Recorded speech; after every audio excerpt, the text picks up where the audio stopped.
그리스도의 풍성하신 은혜와 사랑이 늘 함께 하시길 바랍니다. 오늘 이 저녁에는 마가복음 제5장 21절로 34절까지의 말씀 잠시 살펴보려고 합니다. 먼저 큰 틀을 말씀드리고 본문을 좀 접근했으면 하는데요. 마가복음 5장 21절로부터 43절까지는 크게 보면 하나의 본문하고도 같습니다. 그런데 이제 이야기를 보자면 회당장 야이로의 아이, 딸이 고침을 받는 그 대목의 이야기가 되는데 그 사이에 이 21절로 43절까지는 회당장 야이로의 딸 이야기인데 그 사이에 혈류병 앓는 여인의 이야기가 이야기 속에 또 들어가 있습니다. 성경학자들 간에는 조금 논란이 있어요. 뭐냐면 이 큰 사건 안에 또 하나의 사건을 집어넣어 두신 것은 메시지가 있을 것이다. 이렇게 보는 학자들이 있고 또 한편의 학자들은 실제적으로 벌어진 상황이 그렇기 때문에 그렇게 말씀을 기술한 것이다. 이렇게 이해를 합니다. 전자 쪽에 학자들의 견해는 성경을 보는 시각도 한 가지 더 포함이 되는데 마가가 성경을 이렇게 기록하게 하신 분은 성령님이신데 성령님이 예수님 하신 모든 일을 기록해 하신 것이 아니라 그 중에 어떤 부분들을 기록해 하셨는데 왜 이 부분을 마가로 하여금 이렇게 기술하도록 이끄셨을까 하는 데서 메시지의 어떤 일관성을 찾아내야 한다고 하는 입장인 것이죠. 저는 이것도 일리가 있습니다만은 실제 벌어진 상황이 그러하지 않았을까? 후자의 견해로 더 해석을 합니다. 자, 이제 본문 말씀을 살펴봅니다. 21절입니다. 예수께서 배를 타시고 다시 저편으로 건너가심에 큰 무리가 그에게로 모이거늘 이에 바닷가에 계시더니 회당장 중 하나인 야이로라 하는 이가 와서 예수를 보고 발 아래 엎드려 많이 간구하여 가로되 내 어린 딸이 죽게 되었사오니 오셔서 그 위에 손을 얹으사 그로 구원을 얻게 하소서 하거늘 이에 그와 함께 가실새 큰 무리가 따라가며 애워싸 밀더라. 지금 회당장 야이로라고 하는 사람의 딸이 아파서 이 야이로가 예수님 앞에 와서 내 딸을 고쳐주십시오. 그렇게 이야기를 하는데 여기에 두 가지 조건이 들어가 있습니다. 그것은 뭐냐 하면은 23절에 오셔서 손을 얹으사 이것입니다. 우리 집에 오십시오. 손을 얹어 주십시오. 이 두 가지 조건이 있는 거예요. 그래서 구원을 얻게 해달라고 합니다. 살려달라고. 예수님이 꼭 가셔야 고침을 받고 손을 얹어야 고침을 받는가? 그렇지 않지요. 주님은 말씀만으로도 권능을 나타내실 수 있는 분이십니다. 그러므로 이제 성경을 마가복음 5장 21절로 43절이 하나의 본문이라고 해석하는 성경학자들은 바로 이 사실에 주목하는 것입니다. 주님은 말씀만으로 혹은 그 존재 자체로 치유하실 수 있는 분이시다. 이것을 본문이 강조한다는 것이죠. 자, 그런 면도 있을 수 있겠습니다만은 저는 상황이 그렇게 벌어진 것이 자연스럽다고 말씀을 조금 전에 드렸습니다. 먼저 22절에 회당장을 살펴보는데 회당장이란 어떤 사람인가 할 때에 그 회당과 성전이 유대인들에게 있었죠. 성전은 예루살렘만 있고 회당은 원래 존재하지 않았습니다만은 이스라엘 백성들이 아수르와 바벨론에 이제 포로가 되고 또 그곳에서 돌아오고 하는 와중에 포로로 가 있을 때부터 성전에서 예배드릴 수는 없으니까 그들이 말씀에 의지하는 말씀을 살피고 함께 회집하는 회당이라고 하는 것이 생기게 되었습니다. 하나님의 말씀으로 만들어진 것이 아니고 자연 발생적으로 그들의 신앙을 지키려고 하니까 만들어진 것이죠. 우리가 조금 구별할 것이 있는데 성막과 성전과 회당이라고 하는 것입니다. 회당은 역사 속에서 만들어지게 됐고 성전은 다윗과 솔로몬 때 만들어지게 되었고 하나님이 원래 명하신 것은 성막이다. 최근에 제가 주일 설교나 혹은 아침 설교나 수요 설교를 통해서 조금 자주 말씀드리게 되는 것 같습니다. 성막의 우월성, 성막의 탁월성, 이것은 하나님께서 말씀하셨고 그 식양대로 만들어졌다 하는 것, 이것은 요한계시록에까지 표현되어져 있다, 기록되어져 있다 이런 말씀을 몇 번 드렸습니다. 그 후에 이스라엘의 신앙 양식의 성전이 있었고 포로기 이후에 회당이 나왔습니다. 그래서 이제 이 회당장이 야이로인데 원래 성막을 섬길 수 있는 것은 레위 지파였죠. 그런데 회당은 꼭 레위 지파가 아니래도 일을 볼 수가 있었습니다. 역사적이고 자연 발생적으로 만들어져서 어떤 경로로 회당장을 뽑았는지는 정확하게 지금 알려져 있지 않습니다. 근데 야이로가 회당장이었고 그 이제 딸아이가 아플 때에 오셔서 손을 얹어서 고쳐 주십시오, 살게 해 주십시오 이렇게 간구합니다. 요즘에 우리가 병원을 생각해 보는데요. 제가 어렸을 때만 하더라도 밤에 아이들이 아프거나 그러면 의사 선생님들이 왕진이라고 하는 것을 왔었습니다. 그래서 왕진이 올 수 있을 경우에는 왕진을 오셨고 또 아이가 아플 때에 그 데려갈 수 있는 상황이면은 없든지 뭐 그렇게 해서라도 병원 문을 야밤에라도 막 두드립니다. 그래서 12시면 통행 금지가 있었는데 통행 금지 때라도 아이를 들쳐업고 가다가 경찰이나 야간 순찰을 하는 방범이란 사람들이 있었는데 그들을 만나도 이제 지금 병원 갑니다 하면 오히려 그 사람들이 이제 에스코트를 해주거나 혹은 통과를 시켜줘 가지고 병원 문을 밤에라도 막 가서 두드리죠. 그때는 보통 동네 의원에 의사들이 1층은 병원이고 2층은 살림집이고 그런 경우들이 많았기 때문에 그런 경우들이 왕왕 있었습니다. 근데 요즘에는 병원의 의사들이 왕진 온다는 건 거의 없죠. 응급차에 실려서 이제 응급실로 가는 것이 대부분이지 않습니까? 그러니까 지금 생각하기 어려운 일인데 아이가 움직일 수가 없으니까 이 야이로가 오셔서 손을 얹어서 안수해 주심으로 고쳐 주십시오. 이렇게 구한 것 같습니다.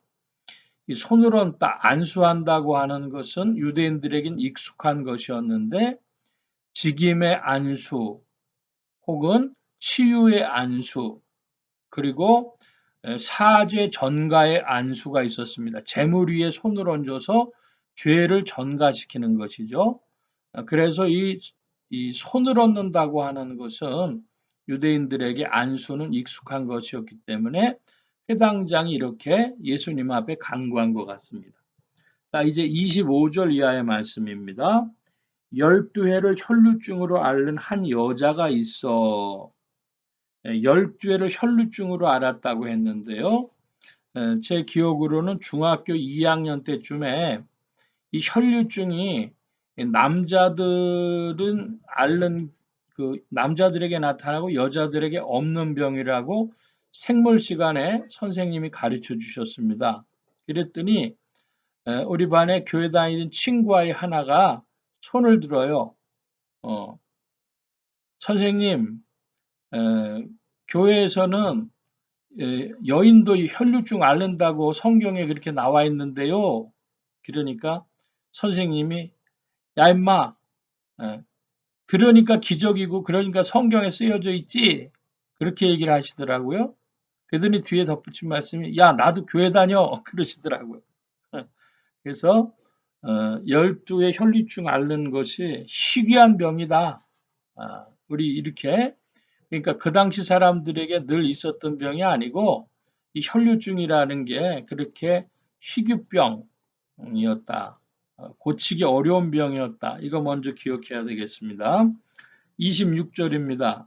많은 의원에게 많은 괴로움을 받았고 있던 것도 다 허비하였으되 아무 효험이 없고 도리어 더 중하여졌던 차에, 제가 26절을 성경 읽을 때마다 마가복음 5장 26절 읽을 때마다 의사 선생님들한테는 좀 죄송하지만은 늘 이 구절 읽을 때에 좀 웃음이 나요. 이유가 뭐냐 그러면 많은 의원에게 많은 괴로움을 받고 있던 것도 다 허비했고 효험이 없고 중해졌다. 이 5가지를 표현하고 있습니다. 한 사람이 못 고치니까 여러 군데 보러 다닌 거예요. 오늘날도 보면은 이 병원에서 해결 안 돼서 저 병원 가고 그런 이들 많이 봅니다. 좀 구체적으로 말씀드리면 서울대학병원 갔더니 안 돼가지고 삼성병원 갔고 안 되니까 아산병원 갔고 세브란스 병원에 가봤고 막 이렇게 돌아다니는 거예요. 많은 괴로움 받았다 그래요. 병원에 가면 이거 검사해보자 저거 검사해보자 이렇게 해보자 저렇게 해보자 하는 거죠. 그런 와중에 다 허비했다는 건 뭐냐면 재산 날라갑니다. 그러니까 재물 손해 많이 본 것이죠. 돈 많이 들어갔다는 얘기입니다. 아무 효험이 없고 그랬는데도 해결이 안 돼요. 도리어 더 중하여졌던 차에 병이 난 게 아니라 병이 더 중해졌다고 합니다. 오늘날 이런 병에 대표적으로 속한 병이 아토피가 되겠습니다. 제가 아토피 걸린 환자들 중에 혹은 그런 아이들을 둔 부모님들 중에 아이 쉽게 고쳤다는 얘기 들은 적이 별로 없어요. 여기 갔더니 되는 것 같다가 안 되고 저 병원 갔더니 되는 것 같다가 안 되고 뭐 저 한의원 가서 약을 먹었더니 되는 것 같다가 안 되고 그래서 뭐 수천만 원, 뭐 수천만 원 돈 들어갔다는 사람은 제가 여럿 봤습니다. 자, 그러니까 이것이 2000년 전만 얘기만이 아니라 오늘날에도 그래요. 큰 차이는 없다. 무슨 당뇨병, 혹은 뭐 고혈압, 혹은 뭐 이런 병 저런 병, 아까는 아토피도 말씀드렸습니다만은 혹은 뭐 디스크, 관절염, 참 병원이 좋아지고 수술 잘하고 세계적인 의료 기술을 대한민국 병원들이 자랑한다고 하는데도 오늘날에도 크게 그렇게 다르진 않다. 병원에 가면 언제나 환자들이 가득 차 있어요. 자, 27절입니다. 예수의 소문을 듣고 무리 가운데 섞여 뒤로 와서 그의 옷에 손을 대니 이는 내가 그의 옷에만 손을 대어도 구원을 얻으리라 하밀러라. 이 지금 27, 8절이요. 굉장히 중요한 정보를 담고 있습니다. 이 사람이 굉장히 부정적인 경험을 했죠. 여러 의사 찾아도 안 되더라. 예, 부정적인 경험을 첫째로 많이 했습니다. 두 번째로는 유대인들의 이스라엘 사람들의 체험은 오셔서 안수를 해 주셔야 돼요. 그런데 이 여인은 지금 자기의 부정적인 경험을 벗어나서 사람이 의원이 찾아와서 또 치유자가 찾아와서 안수를 해줘야 되는 것이 아니라 자기가 주님께 손을 내밀어 옷자락만 만져도 옷에만 손을 대도 구원을 얻으리라고 생각한 거예요. 여러분 생각에 축복이 있기를 바랍니다. 복된 생각이 여러분 속에서 생각나기를 축복합니다. 이 부정적 경험을 많이 한 여인이 어떻게 이런 복된 생각을 할 수 있었는지 참 기이합니다. 구원을 베푸시는 하나님의 은혜였던 것으로 믿습니다. 29절입니다. 이에 그의 혈루 근원이 곧 마름에 병이 나온 줄을 몸에 깨달으니라. 병이 나온 줄을 몸에 깨달으니라. 오늘날도 사람들이 내 몸은 내가 안다. 그런데 그 일이 그렇게 쉬운 게 아닙니다. 언제 사람이 아느냐 그러면 죽을 때가 다 돼가면 내 몸은 내가 안다. 그런 말을 사람들이 한다 그래요. 이 사람은 자기 몸이 치유된 거를 몸으로 깨달았어요. 30절입니다.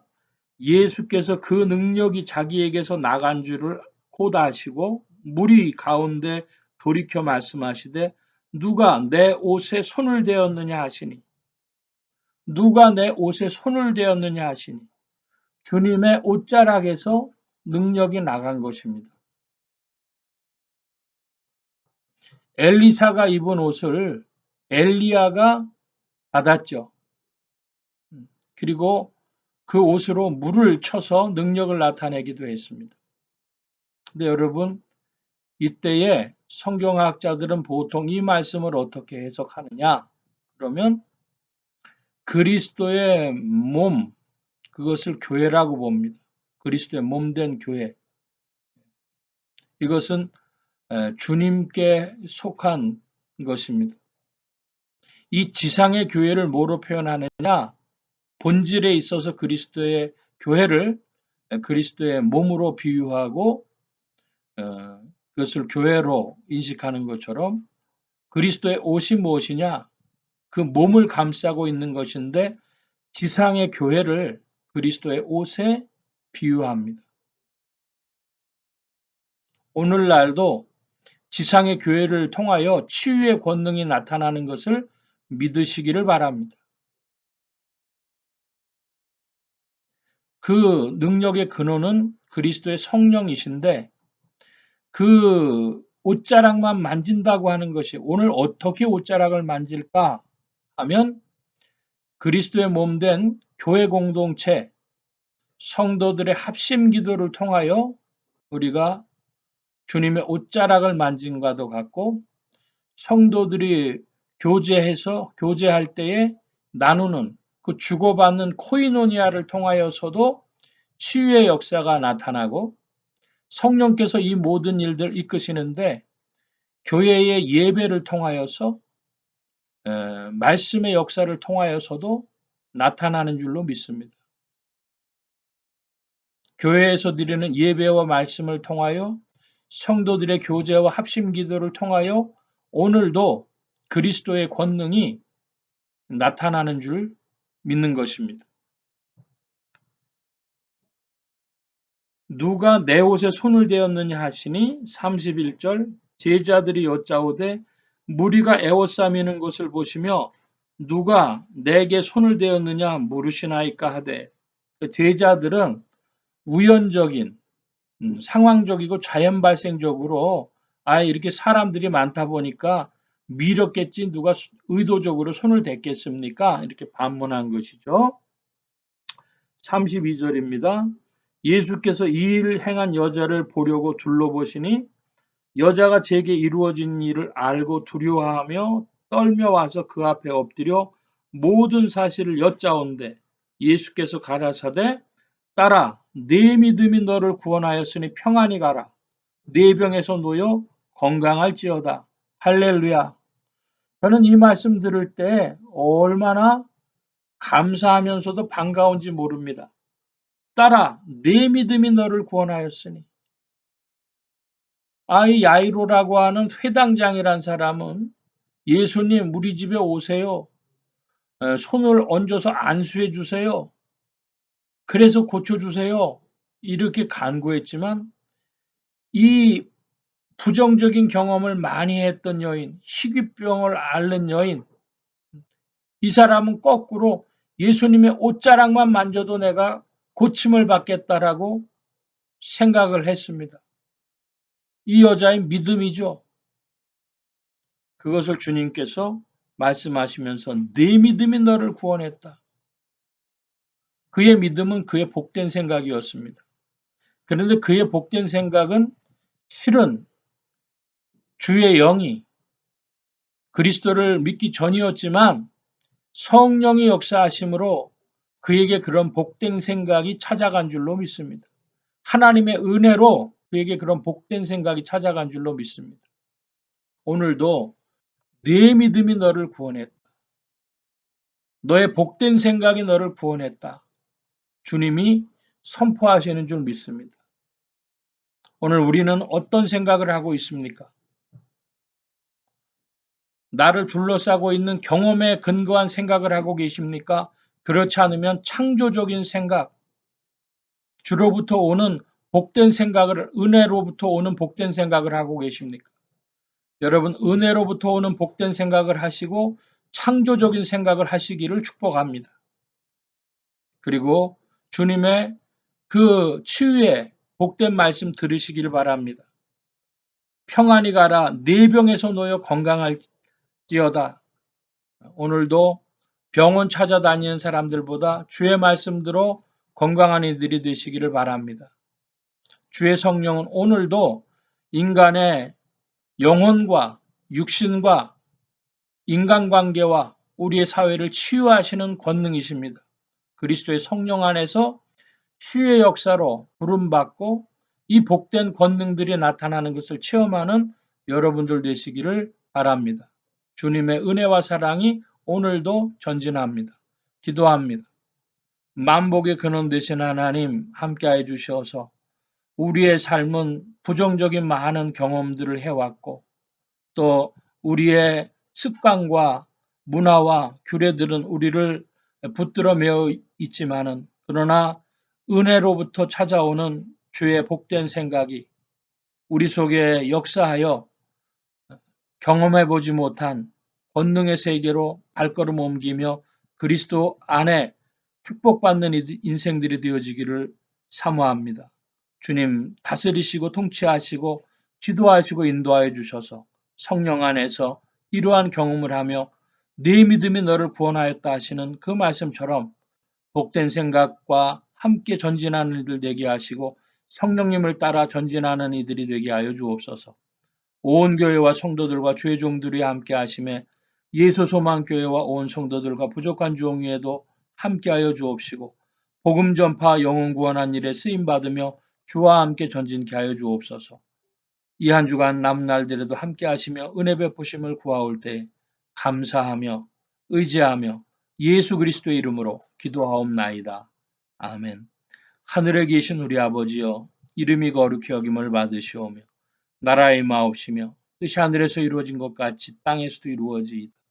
오늘날 우리에게 일용할 양식을 주옵시고 우리가 우리에게 죄 지은 자를 사하여 준 것 같이 우리 죄를 사하여 주옵시고 우리를 시험에 들게 하지 마옵시고 다만 악에서 구하옵소서.